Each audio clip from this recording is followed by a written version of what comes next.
Educational आरबीओ ACS में आपका फिर से स्वागत है। हम ईश्वर से प्रार्थना करते हैं कि आप सभी लोग अपनी सफलता प्राप्त करें, आपकी मनोकामना पूर्ण हो। इसके लिए हम निरंतर प्रयासरत हैं। यहाँ जो भी विषय पढ़ाए जा रहे हैं वे पूरी लगन, निष्ठा और विस्तार से पढ़ाए जा रहे हैं। हम आशा करते हैं कि ये सभी वीडियो आपके लिए वरदान साबित हो। यदि ये सभी वीडियो आपको पसंद आता है तो आप इसे लाइक, शेयर एंड सब्सक्राइब करें, जिससे हमारे द्वारा बनाए गए वीडियो के नोटिफिकेशन सबसे पहले आपको प्राप्त हो सके। और साथ ही आप सभी कृपा करके इसे अपने भाइयों, बहनों एवं दोस्तों के साथ भी शेयर करें, जिससे वे भी इसका लाभ उठा सके। आगे हम समय को ध्यान में रखते हुए अपने विषय पर चलते हैं। देखो बच्चों, आज हम लोग क्लास 8 का मैथ एक्सरसाइज 2.2 स्टार्ट करेंगे और 2.2 का क्वेश्चन नंबर 9 तक लगभग सबका हो चुका है। आज हम लोग क्वेश्चन नंबर 10 देखेंगे, प्रश्न संख्या 10। देश में देखे क्या दिया है किसी कक्षा में बालक और बालिकाओं की संख्याओं में अनुपात 7:5 है। किसी कक्षा में बालक और बालिकाओं की संख्याओं में अनुपात 7:5 यानी 7:5। ठीक है, तो 7 और 5 का अनुपात है। बालक, क्वेश्चन को ध्यान से समझे। अगर कक्षा में बालक जो है 7 है तो बालिकाओं की संख्या कितनी है? 5। ठीक है, ऐसा दिया गया है कि किसी कक्षा में बालक और बालिकाओं की संख्याओं में अनुपात 7:5 है। अर्थात कक्षा में यदि बालक की संख्या 7 है तो बालिकाओं की संख्या कितनी है? 5। नीचे क्या दे रहा है? यदि बालकों की संख्या बालिकाओं की संख्या से 8 अधिक है तो कक्षा में कुल कितने विद्यार्थी हैं? ठीक है, बालकों की संख्या बालिकाओं की संख्या से, बालकों की संख्या बालिकाओं की संख्या से 8 अधिक है। कौन अधिक है? बालक अधिक है। किससे अधिक है? बालिकाओं से। ठीक है, तो देखो क्या करते हैं। सबसे पहले यहाँ हम सॉल्यूशन निकालते हैं। सॉल्यूशन में देख लिखेंगे, चूंकि कक्षा में बालक और बालिकाओं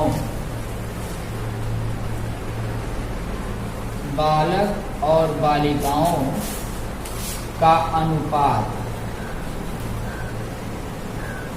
कक्षा में बालक और बालिकाओं का अनुपात, तो देखो बालक और बालिकाओं का अनुपात दिया है 7:5, 7:5 दिया गया ना। अब इसमें क्या हम बताएं कि बालक अगर 7 है तो बालिका कितनी है? 5। यहाँ लिखेंगे, माना बालक की संख्या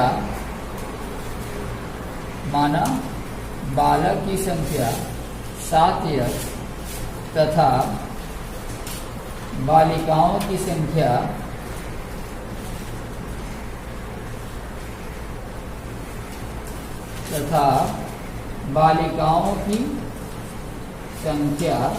5x है। देखो बालक का 7 है तो हम क्या मान लिए? 7x, और बालिकाओं का 5 है तो हम क्या मान लिए? 5x। ठीक है, अब फिर देखो प्रश्नानुसार क्या कह रहा है। अब यहाँ लिखेंगे प्रश्नानुसार, प्रश्न के अनुसार। प्रश्नानुसार देखो क्या कह रहा है। इसमें कह रहा है कि बालकों की संख्या बालिकाओं की संख्या से 8 अधिक है। किसकी अधिक है? बालकों की संख्या बालिकाओं की संख्या से 8 अधिक है। तो प्रश्नानुसार देखो बालकों की संख्या है 7x, बालिकाओं की संख्या से क्या है? 7x। बालिकाओं की संख्या से बालकों की संख्या 8 अधिक है तो बालिकाओं की संख्या 5x है। अगर 5x में 8 जोड़ दें तो दोनों की संख्या क्या हो जाएगी? बराबर। क्यों? क्योंकि कह रहा है कि बालकों की संख्या, तो बालकों की संख्या कितनी है? 7x। यहाँ बालकों की संख्या कितनी है? 7x। ये बालिकाओं से यानी 5x 7x जो है 5x से यह 8 अधिक है, बालक जो 8 अधिक है, तो बालिकाओं में भी 8 जोड़ दें तो दोनों आपस में क्या हो गया, बराबर। ठीक है, ये हमारा एक इक्वेशन बन गया, एक समीकरण बन गया। अब इसी को हल करना है। जब हल करोगे तो यहाँ पर 7x माइनस 5x, x का मान निकालना है, तो x को बाएं पक्ष में रखते हैं, बाकी हम दाएं पक्ष में लेकर चले गए, केवल 8 है। अब यहाँ देखिए 7 में 5 गया तो क्या बचा, 2x बराबर 8, और यहाँ पर x बराबर हो जाएगा 8/2, 2 से घटाओगे तो 4 होगा। तो x का मान कितना आया, 4। x का कितना मान आ गया, 4। ठीक है, अब x का मान 4 है, तो अब लिख लें हमको, नीचे निकालेंगे आपको। इसलिए पूछा क्या है, कक्षा में कुल कितने विद्यार्थी हैं, ये पूछा है। तो पहले हम बालकों की संख्या निकालें, क्या लिखेंगे, इसलिए बालकों की संख्या, बालकों की संख्या। तो बालकों की संख्या देखिए यहाँ पर है 7x, 7x यानी 7 गुणे x का मान आया है 4, x का मान 4 आया है। सब लोग ध्यान से देखेंगे, x बराबर 4 है, तो x का मान यहाँ 4 रखेंगे, 7 को कितना हुआ, 28। अब यहाँ लिखेंगे बालिकाओं की संख्या, बालिकाओं की संख्या। तो बालिकाओं की संख्या देखो 5x है, तो x का मान तो 4 है, तो 5 गुणे 4 बराबर कितना हो गया, 20। अब पूछा है कक्षा में कुल कितने विद्यार्थी हैं, इसलिए कुल विद्यार्थी की संख्या, कुल विद्यार्थी की संख्या। जब कुल विद्यार्थी की संख्या निकालेंगे तो क्या करेंगे, बालकों की संख्या और बालिकाओं की संख्या दोनों को क्या करेंगे, जोड़ देंगे। तो 28 में हम 20 जोड़ देंगे, अब बराबर हो जाएगा कितना, 48। यही क्या होगा। क्वेश्चन को फिर से ध्यान देखें एक बार। दिया है कक्षा में बालक और बालिकाओं की संख्या में अनुपात 7:5 है। यदि बालकों की संख्या बालिकाओं की संख्या से 8 अधिक है, यदि बालक की संख्या 8 अधिक है, किससे, बालिका से, बनी बालिकाओं की 8 कम है, बालकों का 8 अधिक है, तो कक्षा में कुल कितने विद्यार्थी हैं। तो लिखे हैं कक्षा में बालक और बालिकाओं का अनुपात कितना है, 7:5। ये दिया गया बालक बालिकाओं का अनुपात। जो अनुपात दिया है इधर वाला बालक का इधर वाला बालिका का है, तो मान लेते हैं बालक की संख्या 7x और बालिकाओं की संख्या 5x। अब प्रश्न में क्या कह रहा है कि बालक की संख्या बालिका से 8 अधिक है, तो बालिका में 8 कम है, इसीलिए हम बालिका में 8 जोड़ देते हैं, तो बालक की संख्या के बराबर हो जाएगी। ठीक है ना। दे रहा है कि बालक की संख्या बालिकाओं से 8 अधिक है, इसका मतलब बालिकाओं की संख्या 8 कम है, तो बालिकाओं की संख्या जो 5x है, इसमें अगर हम 8 जोड़ देंगे तो इसकी संख्या भी बालकों की संख्या के बराबर हो जाएगी। कि हमारा समीकरण बन गया। अब इसको हल करेंगे तो 7x 5x को बाएं पक्ष से दाएं पक्ष में लाओगे, दाएं पक्ष से बाएं पक्ष में लाओगे तो 7x माइनस 5x बराबर 8, अर्थात 2x बराबर 8, और यहाँ पर x बराबर हो जाएगा। जब यहाँ पर 2 का गुणा है तो यहाँ के भाग हो जाएगा, 2 से भाग करोगे तो 4 होगा, अर्थात x का मान 4। अब हम कुल बालिकों की संख्या निकाले हैं, क्योंकि 7x है, तो 7 में 4 से गुणा की 28, और कुल बालिकाओं की संख्या यहाँ पर 5x है, 5 में 4 से गुणा की तो 20, अर्थात कुल कक्षा में विद्यार्थी की संख्या कितनी है, 48। जोड़ दिया गया, 28 और 20 को जोड़ दिया 48, यही आपका आंसर। आगे समझे सब लोग। तो जितने लोग सब लोग साथ चले, और जो लोग नहीं पढ़े हैं तो पीछे इस चैप्टर का वीडियो बनाया गया है, उसको सब लोग पढ़े, उसको उतार लें, लगाए, उसको समझे अपने। अगर समझ में नहीं आता है फिर दोबारा हमसे कमेंट करें या हमसे पूछे, दोबारा हम बताएं। ठीक है। लेकिन इससे ये बेनिफिट मिलेगा कि सभी लोग एक साथ चलते रहेंगे। ठीक है। अब कुछ उसमें से समझ में भी आ जाएगा। आगे हम जो पढ़ा रहे हैं सभी लोग साथ चलें, और पीछे वाला जो भी चैप्टर जो लोग नहीं पढ़े हैं वो वीडियो में देख करके उसको रिवीजन करते रहें, उसको पढ़ते रहें। ठीक है। आपने ही नहीं, मान लो अगर तुम लोग के अगल बगल वाले और भी अगर कोई छात्र हैं, कोई 8 के बच्चे हैं, या तुम लोग के कोई मित्र हैं, तो उनसे भी भाई बता दो कि भाई क्लास 8 का जो मैथ पढ़ाया जा रहा है वीडियो पर, सब लोग जो अपना वीडियो पे जो अपना देख करके अपना कोर्स जो है कंप्लीट करते रहें। ऐसा ना हो कि मतलब कि स्कूल खुलने के बाद जो है पता चले कि हाँ हमारा कोर्स कंप्लीट नहीं है, हम पढ़े नहीं है, तो ये समस्या न आए। इसीलिए जिनका भी छूटा जा रहा है या जिनका छूटा हो या जिनका जानते हो कि भाई वो भी क्लास 8 का विद्यार्थी है, तो अपने सहपाठियों से या अपने मित्रों से उनसे कह दो कि भाई उनसे भी ये शेयर कर दो, बता दो जो है चैनल का नाम कि किस चैनल पर है। चैनल का नाम है educational RBM ACS, educational RBM ACS। इस चैनल पे अपना जो है सर्च करके सब लोग अपना देख लें। एजुकेशनल नहीं करोगे, अगर केवल RBM ACS भी लिख करके कर दोगे तो भी आ जाएगा, खुल जाएगा, ठीक है। और उसमें अपने क्लास का जो भी वीडियो है, जैसे 8 का भी है, 9 का भी है, 10 का भी, और भी दूसरे किसी क्लास का है, तो अपने क्लास से संबंधित वीडियो जो है अपना देख करके उसको तैयार करें, जो भी सब्जेक्ट है उसको तैयार करते रहें। आई बात समझ? देखो क्वेश्चन नंबर है 11। क्वेश्चन नंबर 11 में क्या है दिया है कि क्वेश्चन को ध्यान से देखें। 11 में क्या दिया है, सब लोग बुक में देखें। दिया है वाईचिंग के पिताजी उसके दादाजी से 26 वर्ष छोटे हैं। वाईचिंग के पिताजी उसके दादाजी से 26 वर्ष क्या है, छोटे हैं और उससे 29 वर्ष बड़े हैं। यदि उन तीनों की आयु का योग 135 वर्ष है तो उनकी आयु अलग अलग ज्ञात कीजिए। ये दिया है। अब देखिए इसमें दिया क्या है, जैसे कि मान लो यहाँ पर ये मान लेते हैं वाईचुंग, ये वाला बी लिख दिए वाईचुंग, ठीक है। तो वाईचिंग के पिताजी, इसके फादर, वाईचिंग के क्या है, ये पिताजी, इसके फादर, और इसके फादर के फादर क्या हो जाएंगे, इसके ये दादाजी लगेंगे, है ना। ये दादाजी है या ग्रैंडफादर जिसको कहते हैं। ये वाईचिंग है तो इसके पिताजी है, और ये वाईचिंग के क्या है, ये दादाजी। समझ में आया?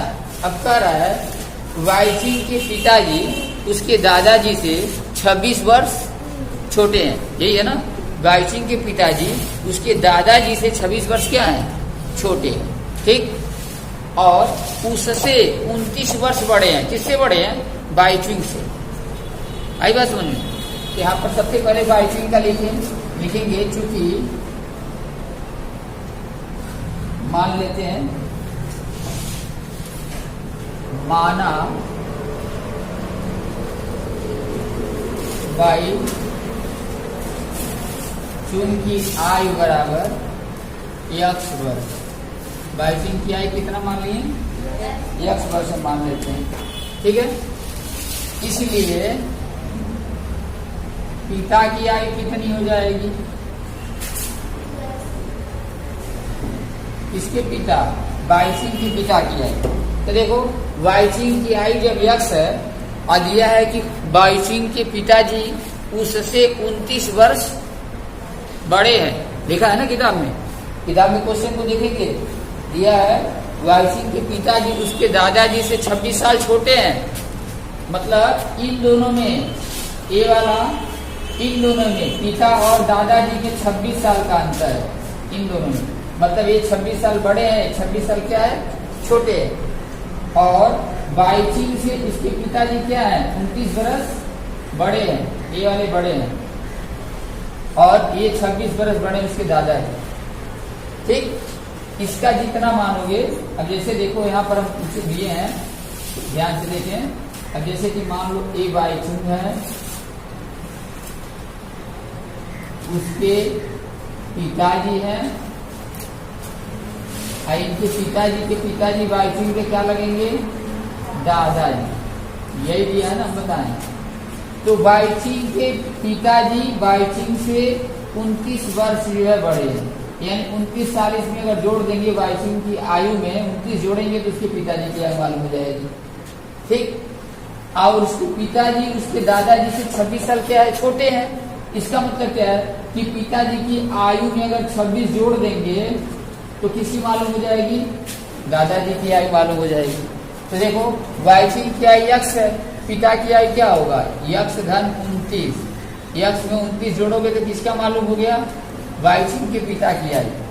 ठीक है, अब दादाजी की आयु निकालोगे यहाँ पर तो लिखेंगे दादाजी की आयु बराबर, तो दादाजी की आयु क्या होगी, जितना आया है पिता की आयु इसमें और 26 जोड़ दो, तो यक्स धन 29 में क्या करेंगे हम 26 जोड़ देंगे तो हो जाएगा तुम्हारा यक्स धन 9 6 15 अजू 2 4 1 5, यक्स धन कितना हो गया 55 वर्ष हो गया, यक्स धन कितना हुआ 55 वर्ष आ गया। आ गई बात समझ में। अब यक्स धन 55 वर्ष आ गया। अब यहाँ पर लिखेंगे प्रश्नानुसार, प्रश्नानुसार यानी प्रश्न के अनुसार। प्रश्न में क्या कह रहा है कि तीनों की आयु का योग कितना है, तीनों की आयु का योग है 135, तो तीनों को जोड़ोगे यक्स धन 29, जैसे यक्स तो 22 का हो गया, यह उसके पिताजी की हो गई, और उसके दादाजी का हो गया यक्स धन 55, और तीनों जोड़ दिए तो हो गया 135। ध्यान से क्वेश्चन देखेंगे, वाईचिंग का यक्स माने हैं तो पिता की आयु उससे 29 बढ़ी, ठीक है, वाईचिंग से उनके पिताजी 29 बड़े हैं, और दादाजी उसके जो वाईचिंग के पिताजी से 26 साल बड़े हैं, तो इसलिए वही हो गया यक्स धन 55। अब तीनों का जोड़ेंगे तो होगा 135, तो प्रश्नानुसार यक्स, इसको लिख दिए यक्स धन 29, इसको लिख दिए यक्स धन 55 बराबर क्या हो गया 135। अब इसी को हल करना है तो यक्स देखो कितनी बार है, यक्स यक्स यक्स क्या हो गया 3x, तो 3x प्लस 29 55 को जोड़ दो, 9 5 14 हुआ, अब 5 2 7 11 बराबर क्या हुआ 135। अब यहाँ पर 3x बराबर निकालेंगे 135 माइनस 84। अब यहाँ पर 3x बराबर निकालेंगे 15 में से 4, देखो 5 में से 4 गया 1, और यहाँ 13 में से 8 गया 5, 51 हो गया तुम्हारा, ठीक है, 5 में से 4 गया 1, 13 में से 8 गया 5। अब यहाँ से अगर यक्स का मान निकालोगे तो यक्स बराबर आएगा 51/3, और 3 से भाग दोगे तो कटेगा 17/2, इसलिए यक्स बराबर कितना आया 17। अब देखिए बच्चों यहाँ यक्स का मान 17 आया है, यक्स का मान कितना आ गया 17, और जब 17 आ गया तो यहाँ नीचे लगाएंगे, हम बता रहे हैं, इसलिए यक्स किसका माने थे, वाईचिंग की आयु यक्स है, यहाँ पर लिखेंगे इसलिए वाईचिंग की आयु बराबर 17 वर्ष, ठीक है।